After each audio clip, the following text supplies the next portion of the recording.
Hello, friends. Tune into this unique podcast episode that I have lined up for you all, in which we dive into vMix, streaming, audio video tips, tricks, best practices, anything that involves using vMix as a live streaming tool, various ways to integrate technologies such as the ATEM switchers and Zoom into the pre and post production, as well as maybe a green room setup, which I'm excited about seeing, ways to monetize your skills as a vMix operator, and best practices for building your business.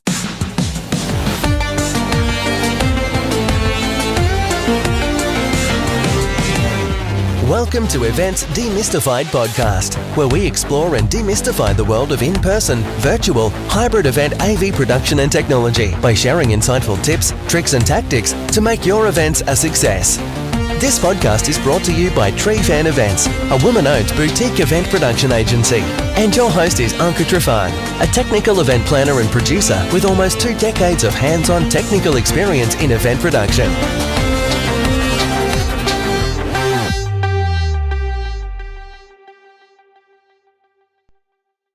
Welcome, friends, to another episode of Events Demystified podcast, your one-stop shop for tangible, technical, and planning practical advice for your event. Today's episode is sponsored by Trifan Events, and I am your host, Anka Trifan. On the show with me today, I have James Steadman, a virtual event producer that owns and operates full effect streams, a self-starter, a driven and purposeful person, someone that holds a passion for all things related to virtual events and the freedom of working independently. You can learn more about James via the links posted in the episode notes. And in the meantime, I would love to bring him in so we can learn more about his blueprint for success.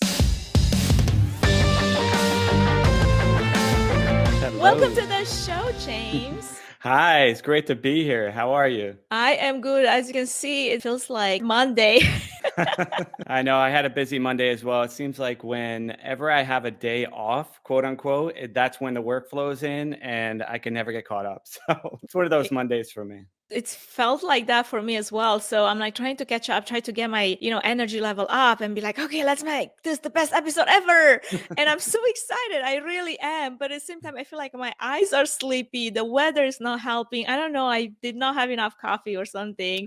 But you know what? What's great about this? We are here ready to record this and make the best out of it because there's so much we're going to get to talk about. And I'm super excited about it. Yeah, me as well. It's been a fun ride and I can't wait to tell you more about my story. Let's just get started. And I guess to kick off the conversation, I rarely get to talk to a virtual event producer that is willing to discuss not just their successes, but also their event failures and ways to resolve them, which is so important, especially when you're in the hot seat. So before we even get there, though, I would love to learn more about things that maybe something that you're passionate about, aside from the virtual events and the freedom that comes with being an independent virtual event producer and small business owner. You want to know more about my life outside of virtual events? A little bit, yeah. I mean, do you have one? Is there even such a thing?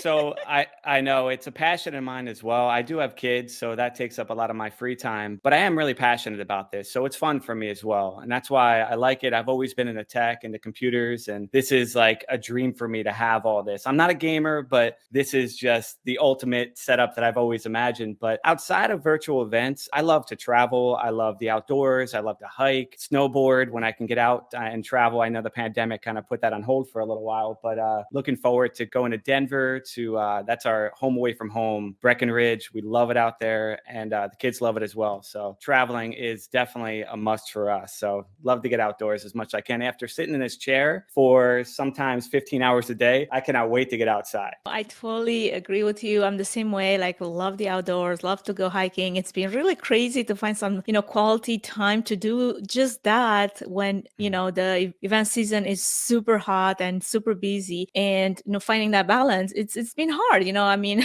I know we're all talking about this life work balance, even as a, independent event producer working for yourself. Even then it can be hard to manage. What does that look like? What's the integration looking like? So I guess to get us started, because you did mention your setup and you are, the vMix operator extraordinaire, I love to, get started with talking about vMix best practices. So do you have any tips that you want to share right off the bat from your experience using vMix as your main live streaming tool, something that maybe saved you bacon once or twice? Oh, yeah. There's a shot of my setup here. Now, this goes all the way around to the back of us as well. This is my main setup here. And behind us is what you cannot see, unfortunately, but you saw in the previous shot. Behind me is actually my concurrent setup. So that runs with my live stream. So if and when... Oh, look, I see myself in the Oh, yeah, there you are. I'll switch back to the other one. But so what has saved my bacon, as you say, having backups. And, your backups grow. You can't anticipate what can go wrong, but your main lifeline is your internet. Do you have backup internet, backup power, at least to keep you afloat for 45 minutes, maybe longer? Everything. I have UPS backups on everything. I have 3 upstairs and I have 1 on my network downstairs. But again, if we lose internet at our main ISP spectrum, which is not great, but it's fiber. If that goes down, which happens often, believe it or not, I have my Cradle Point. So my Cradle Point runs off of Verizon and T-Mobile. So I can at least keep the upload speeds to keep my stream afloat for the remainder of the event. I've only lost power 1 time, and I'm sorry to the one client. I apologize. We could get into this. Do you want to get into this now about my... Hey, whatever you want to share, I am here for the ride. So I lost power 1 time, and that was with battery backups. And I was afloat. I had internet. Everything was good. And then the battery backups started dying one by one. And lesson learned from that, to only keep what you need on there. Don't keep all your fancy monitors and everything. Just keep your main monitor, turn off all your lights, your cameras, everything bare bones. And that's what I did after that, because it sucked my power dry in about 20 minutes.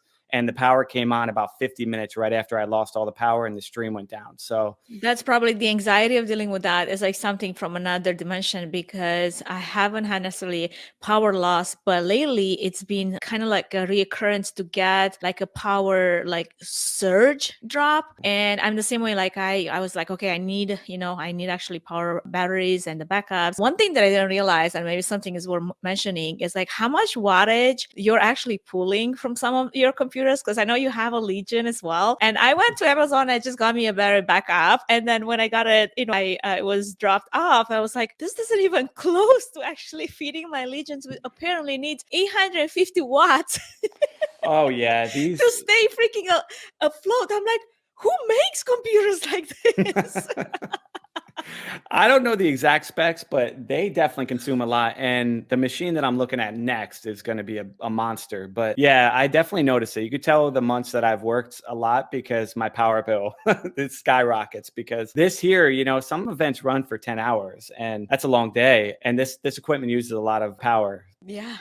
I was like, man, I can't keep my tower on all the time like I'm used to, because this thing is gonna like eat me alive, the power bill.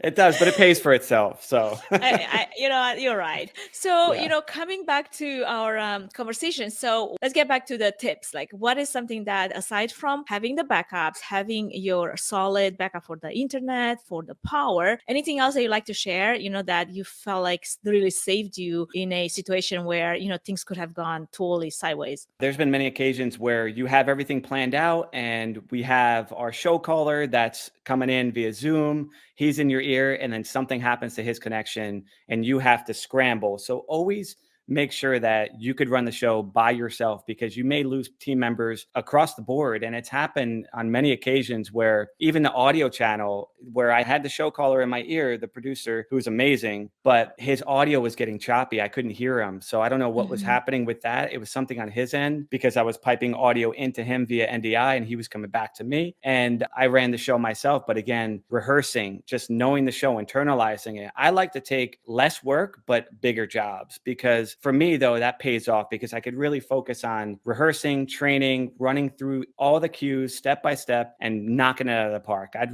much rather do that than to take a bunch of little jobs. Mundane jobs are, they pay the bills, but also I like to be involved in productions. The day-to-day Zoom events, that's tricky. That's not for everybody, but to always make sure that you have a plan B and a plan C, whatever it is. Even as far as my capture cards, I have an HDMI capture card at my main machine that I capture up to 4 laptops that are over here for like Zoom captures and audio video captures. If that goes bad, which can happen, I have 3 Elgato HD60S like USB capture cards that I could hot swap if I needed to. I don't want to go that route, but it worked in the past. So if something happens to that card, there's only so much you can do though. Don't get into vMix thinking that you have to invest all this money in it. Get yourself just one nice machine and get started that way. Start out with some smaller events and eventually build up to that. But always remember, things are going to go wrong, but to stay calm. That is the most important thing. Stay calm, sit back, think about, okay, well, I'm not getting signal or the stream's not working. What could it be? Where do I look first? When you panic, your mind isn't thinking, you're not able to troubleshoot correctly. You need to really focus and think about where things could go wrong and how to fix them versus the show's over, I'm fired. No, you got to get the show back on the road first and foremost. If the stream is down for 10 minutes, that's terrible. Nobody likes that, but just to focus on getting the problem resolved. And you need to focus on the solution, not the problem. So that's got me through a lot of tricky situations where I could sit back, something happens, instead of trying everything, just to focus, think about how I configured my setup and find out where that problem could be. It's one of two things. Well,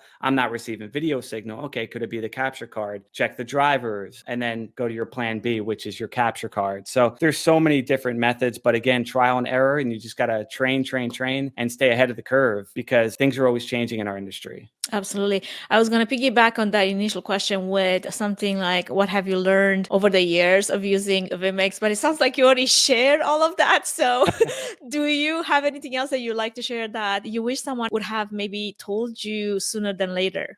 I fell into vMix at the right time. I was born into this business through the pandemic. I was a in-person trade show and events tech project manager, field supervisor for the last 13 years. Pandemic hit and I fell into vMix from word of mouth. I wasn't really big on LinkedIn, but again, that has been my lifeline is LinkedIn. So for anybody that's new to vMix or new to virtual events, it doesn't have to be vMix. You can get in using OBS or other platforms, even Zoom. Zoom ops make really good money and that's amazing for a lot of customers. They like Zoom and they don't need all the fancy graphics and all that. But definitely get involved with LinkedIn as fast as possible and just share your progress. Get excited about it because it's fun. You want to share, I got a new machine or I just took a vMix Masters class, which is, I highly, highly recommend. That was the first step that I took and I'll share it here. So vMix Masters class, this is the course that I took and it'll be the best $15 you will ever spend getting into vMix. And they say about 5 hours, I believe, but I spent about 2 weeks on it because 5 hours of on-demand video and really digging in deep. Is that Paul Richards? It is, yeah. Oh, yeah, I love his courses. I have a bunch of courses from him.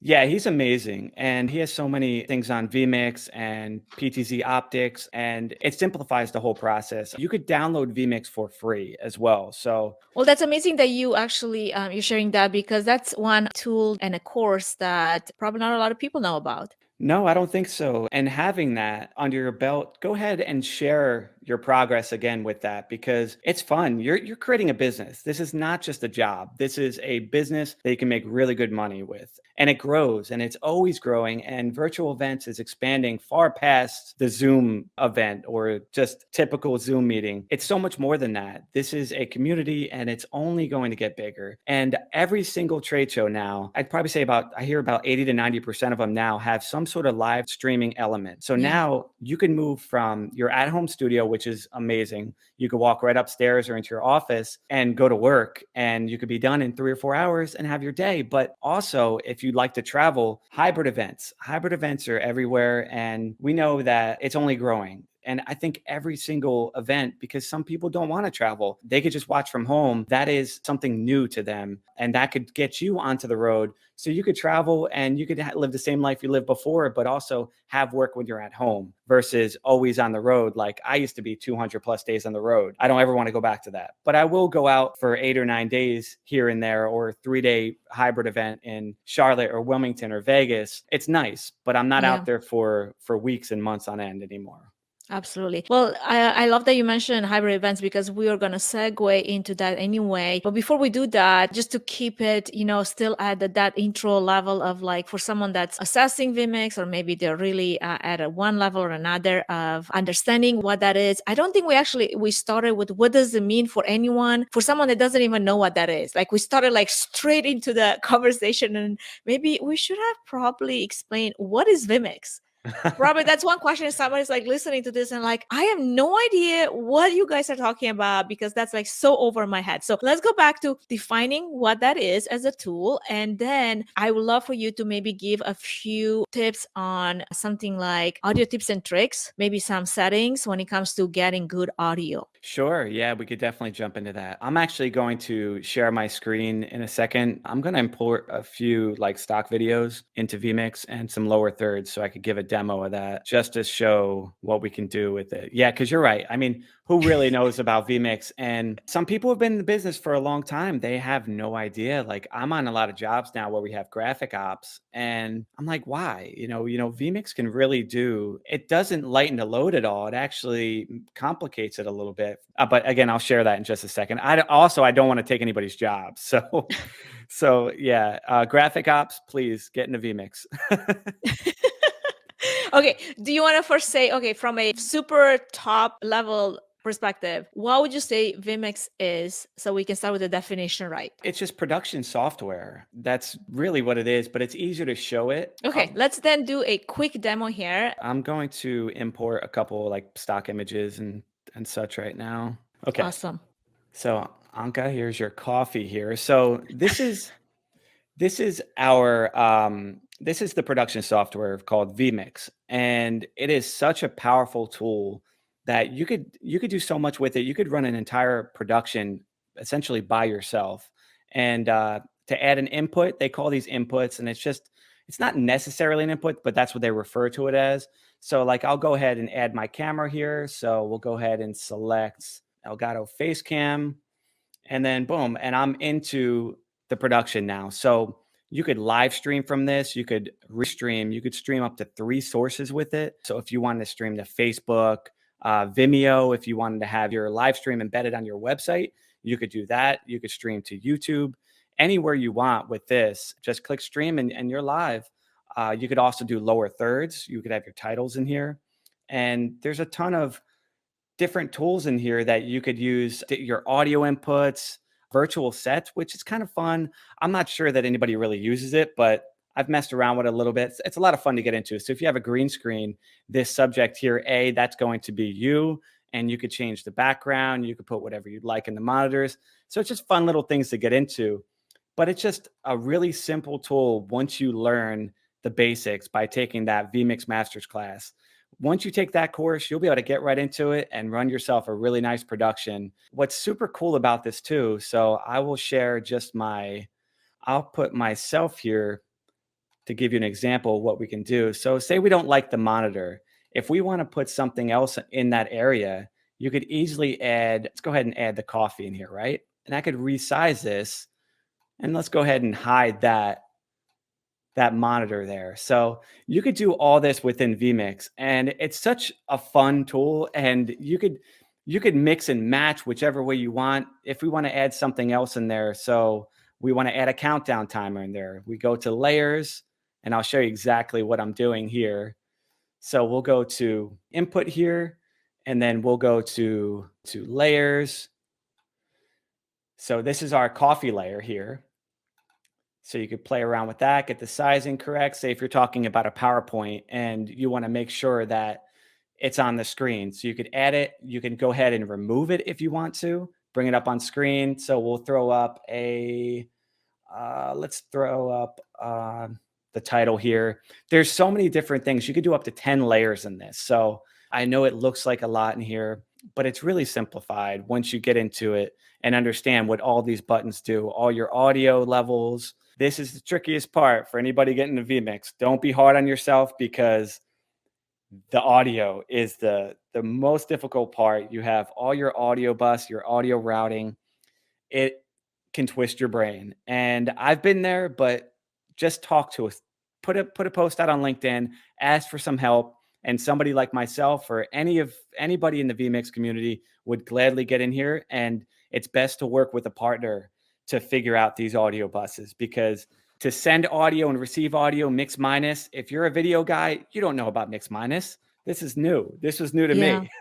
And even like for someone like me, because I'm a audio person that came from the analog world, right? And then I moved into digital sound. This part of vMix, I'm telling you, like it confused the heck out of me until I sit down to think straight.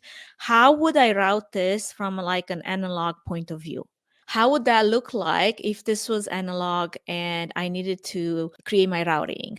And then once I did that, I'm like, oh, okay, now it actually makes sense, because before I was like, oh my gosh, my head hurts and I'm supposed to Yeah. know this stuff because I'm like, audio is my main thing, you know? Yeah, it is. It's unbelievably complicated. And what really helps is Dante Audio. Are you familiar with Dante? Yeah. Dante Audio is like NDI as well. NDI is a must for video. You And could there's send like a lot of certifications that you can get on Dante if you are not familiar with it. Like there's actually I think 3 or 4 levels of certifications and learn more about. Yes. Yeah, definitely. Just there's so many tools online, so many courses that you could take. Just jump into the course. It's nice getting into a program and playing around with it, but learn from the pros, because you will pick it up so fast, and understanding it and listening to it and watching a video is going to get you farther along than just playing around with it. I've done that, but I'm glad that I took the route that I did with just jumping right into the course and learning from a professional, because they'll teach you things that you'll never be able to learn on your own. But one is vMix, Dante for audio, and NDI. NDI is a crucial tool that I use every day to get video in and out of vMix. It's the easiest way to do it, and Dante as well. Before we move any further, I wanted to give a quick shout out to our main sponsor, Trifan Events, which is a boutique event planning and production agency that will come alongside you, offering personalized event planning and technical support, strategic event design, production and technology management, and flawless execution for live, virtual, and hybrid events. The team at Trifan Events is passionate about planning and producing event experiences that get people involved with true moments of interaction, engagement, and co-creation, while offering white glove treatment throughout the entire planning process, enabling you to reach your event goals with the use of creativity, production tools, and event technology. Find out how Trifan Events can plan and produce your event become memorable. Go to trifanevents.com.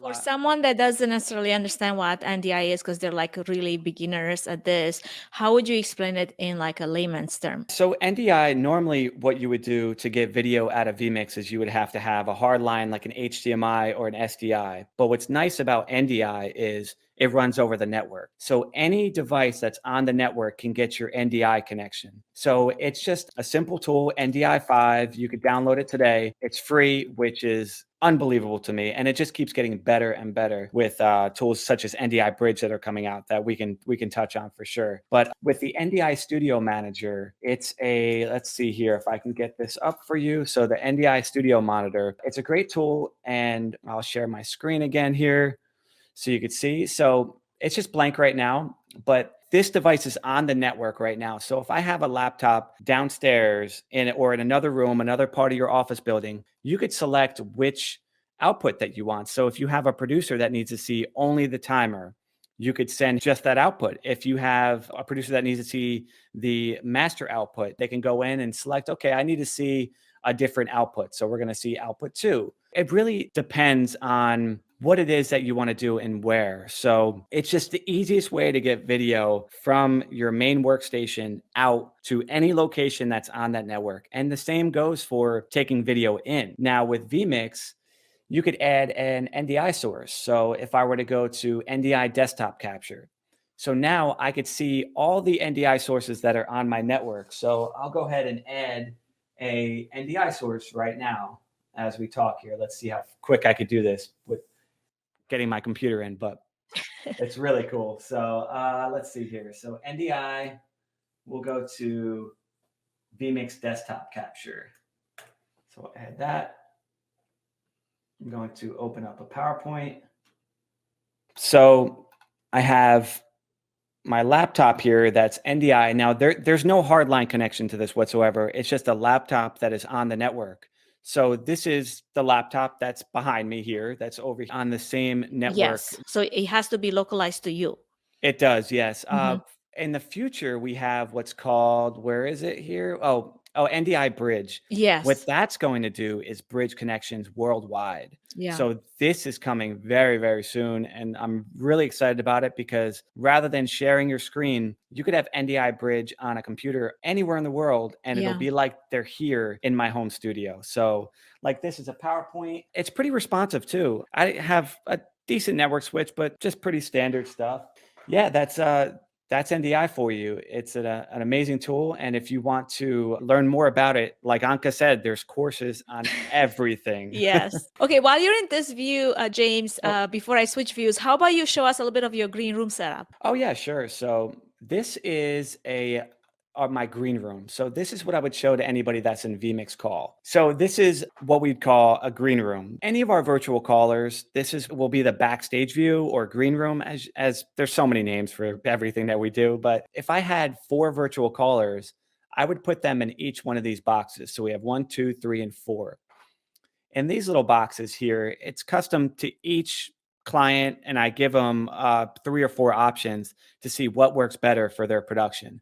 So down here, I would put like a video playback timer. So if we have a video, instead of verbally queuing them, there's 2 minutes remaining, 3 minutes remaining, they could see the countdown timer here. Yeah. So go ahead and throw a countdown timer in that area, which I could do that right now for you, which is so cool about vMix because every client's different. So to give them the option to customize this, they love it. They love it because whatever makes them more comfortable is going to make the production run smooth.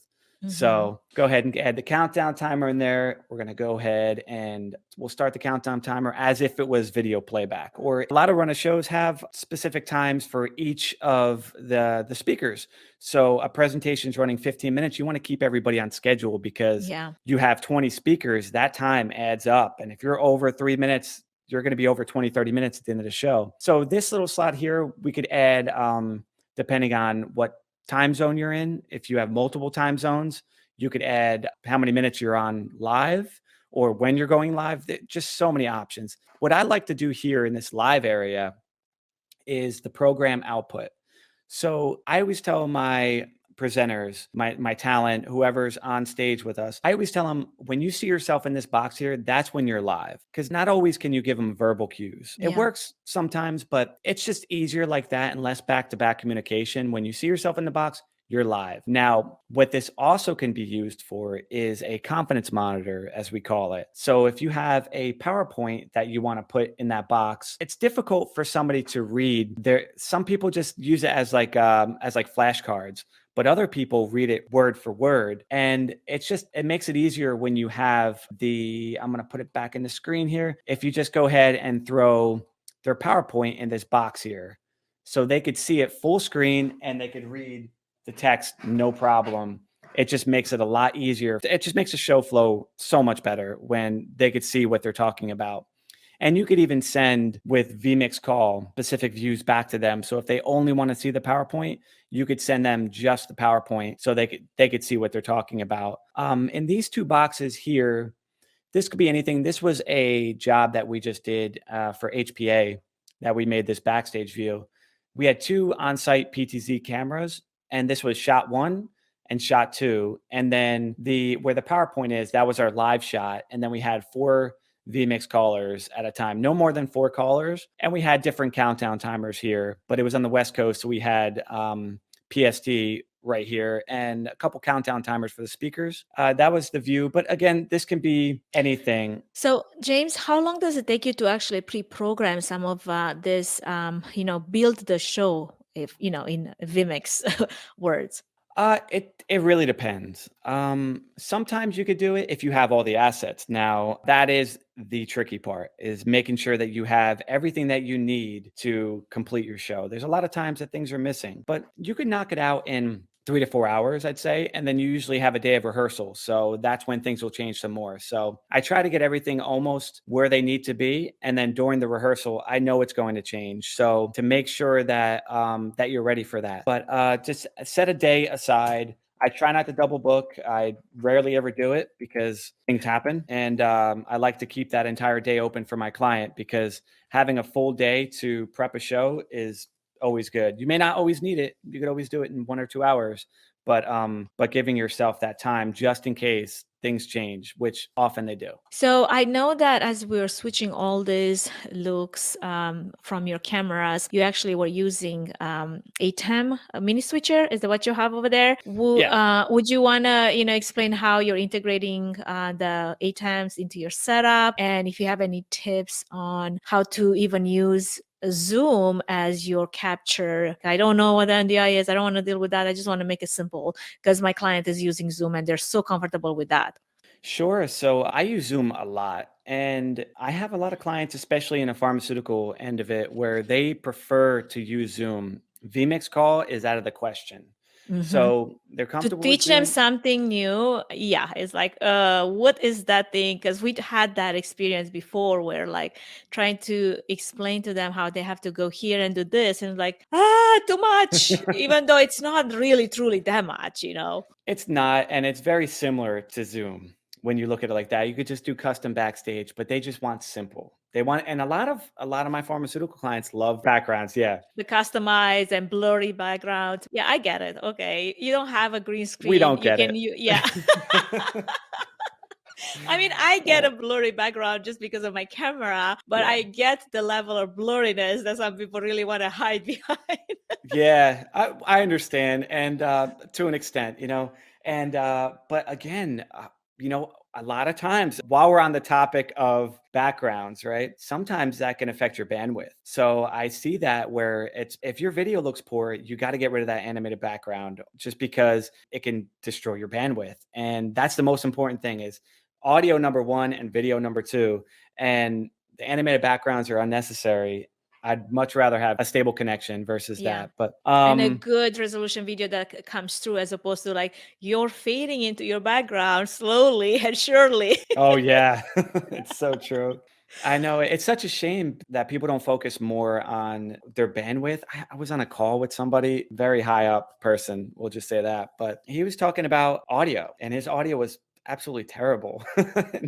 And I was like, it's so ironic to be in a situation like that when you're telling what people should do with their audio and this and that, and his audio was cutting out. So you got to make sure you have good bandwidth. And it's so important And you now. might have a really good microphone and really good setup, but really it's not coming through, like you said, because of your bandwidth. Yeah, yeah. And to do test runs, you could even go on a Zoom call and have another, even your phone or a laptop, and just do a test. Because how do you know how your microphone sounds if you're not listening to it? You could do the Zoom test, but I think everybody should do it, because we're on so many of these calls. And when we get people with terrible microphones or poor bandwidth or not the best camera, or they're using their onboard camera. I love Elgato products. I have an Elgato Wave 3 microphone and a Elgato cam. This is an Elgato cam. The one behind me is, and it's amazing for what you can get for $130. So I love Elgato products. They're affordable and they make really good stuff.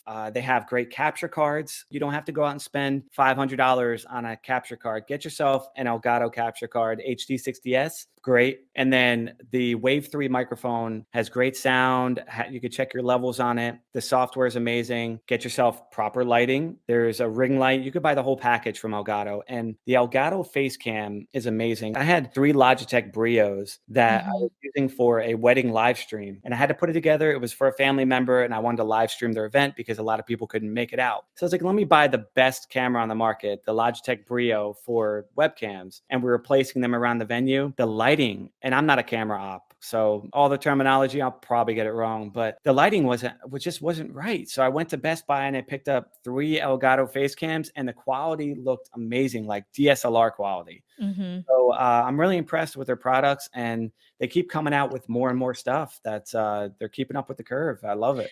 So what do you use now for cameras when you go on a hybrid setup? Do you do those much, or do you try to keep mostly to virtual?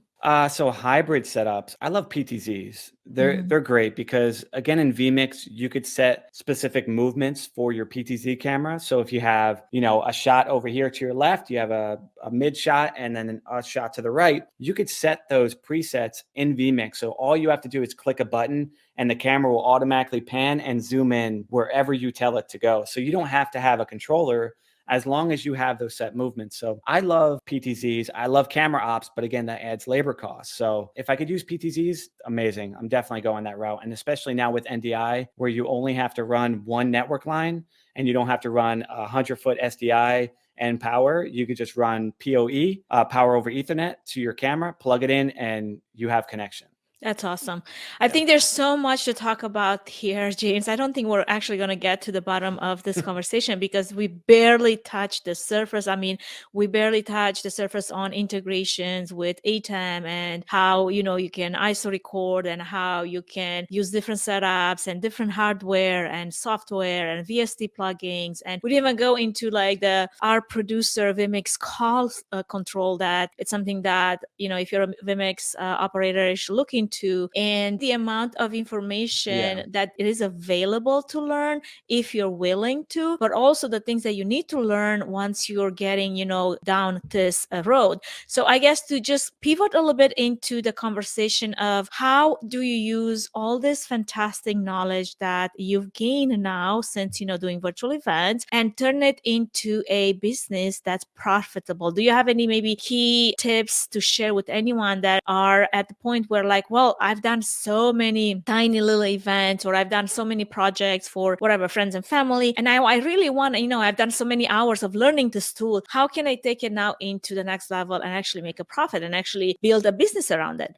Yeah, there's so many ways now. And I know I'm bringing it up again, but LinkedIn, it's an amazing tool because it's all about the network. Because vMix ops are in high demand right now. Virtual event specialists across the board are in high demand. We need green room managers, producers, anybody that's involved in virtual events from concept to completion. Like you need everybody because it's only growing. The industry is only getting bigger. So definitely network. You want to build your network up and you want to ask questions and never go in with the mindset that you're the greatest or there's always more to learn. There's always somebody better than you. And there's always somebody that's willing to teach you.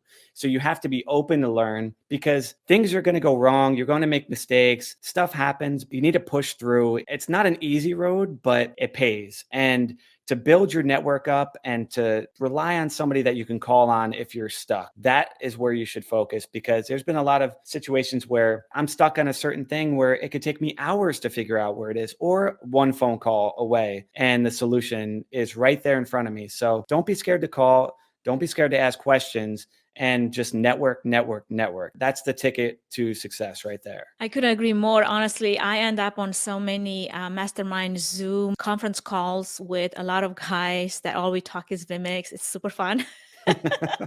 But I want to actually shout out to Ryan Perry. I don't know if James, if you know him, but he has this weekly mastermind for vMix operators where I've learned a whole great of things, new things, not just like, the things that I personally run into, on a daily basis, but a lot of information and tips from other people's struggles. Like I may run a specific type of event that keeps me, in this workflow that works great for me. However, someone like you, James, and someone like a lot of the guys that I got to meet through some of those mastermind gatherings, because they're not really classes, it's more like of a community peer-to-peer sharing of information and learning. All of that going back and forth, it's been a phenomenal resource for me because I come again into virtual events as a sound engineer, not as a video anything. I've learned my way into understanding understanding what video is and understanding all those like topics and concepts that they were very much new to me just 2 years ago. And it's only because of the community, like you mentioned, that I've been able to run the type of events I'm running and the type of business that I'm getting now, because I constantly kept one, asking question, and two, learning. I don't think you will ever,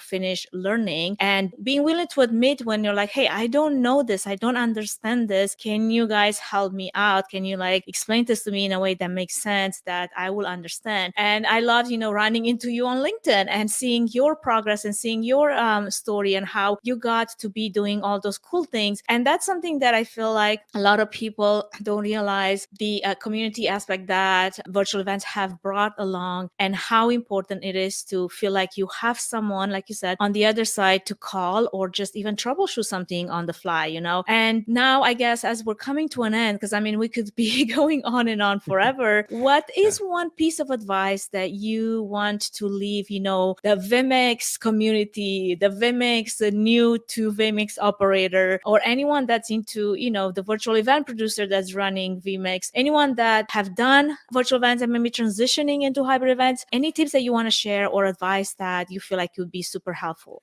Sure. Yeah. There's a lot of tips and and tricks to this business. And like you had said, everybody has their own way of doing it. So just try it, just get in it, download vMix. It's a free software, and just dive into it. And you may like it, you may love it, but it's an amazing business to get started in. And just always reach out to people, network, and take some courses and train. There's so many resources, like you had said about that podcast, Office Hours. Shout out to those guys at Office Hours. Those guys got me through. They're such an amazing resource. Their YouTube channel, they break it down by question. I'll skim through it. I'll say, this interests me. And I've learned so many tips and tricks from these guys. 30 plus years, a lot of these guys have in the business. You're learning 30 years of knowledge, and watch that on your free time. It's about an hour or sometimes two, but just to always go into it like there's something new to learn, and not knowing something is just another new opportunity to learn something. And just keep your eyes and ears open, because this industry is growing so fast, and there's something new and groundbreaking right around the corner. So make sure you keep up with the times, because